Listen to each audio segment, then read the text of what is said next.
Uwanjani. Hili sasa lina athari gani kwa hizi timu mbili?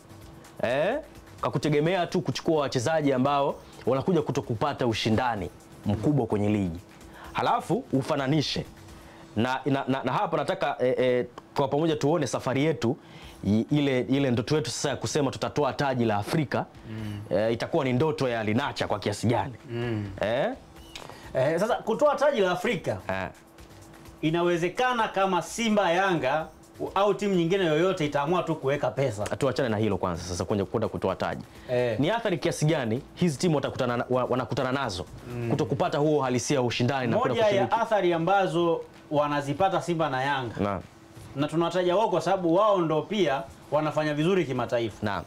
Moja ya athari kubwa ambayo wanakutana nayo ni kushindwa kuhandle pressure ya baadhi ya matukio ndani ya uwanja.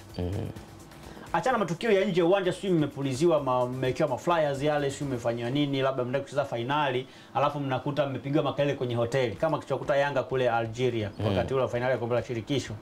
Kuna baadhi ya matukio uwanjani ambayo yanahitaji sasa ule ukomavu wa mchezaji aweze kuyafanya on that time ili timu iweze kupiga hatua inashindikana. Kwa mfano nitakutajia finali mbili ambazo Simba finali mbili ambazo Simba kacheza moja, Yanga kacheza moja. Nitakutolea mfano hapo. Mechi ya finali ambayo Simba walicheza kwenye kombe la shirikisho, kocha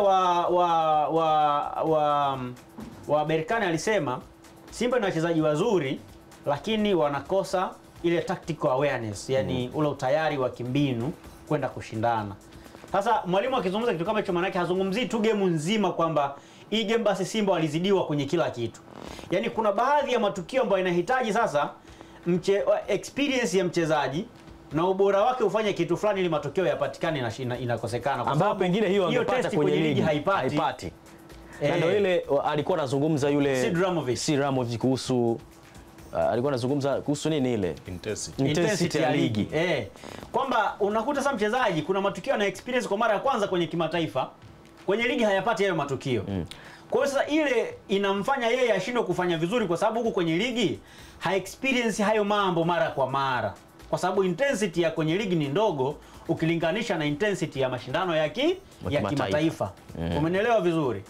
Kama unakumbusha pia kocha wa Stellenbosch baada ya mechi ya Simba pale Zanzibar alisema Simba ni timu ya kawaida.